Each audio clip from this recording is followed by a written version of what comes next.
Guys, dito tayo sa Tagaytay. Sa half sister. Pink sister pala ito. Pink sister.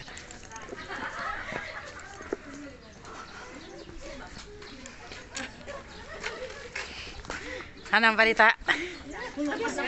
Wala.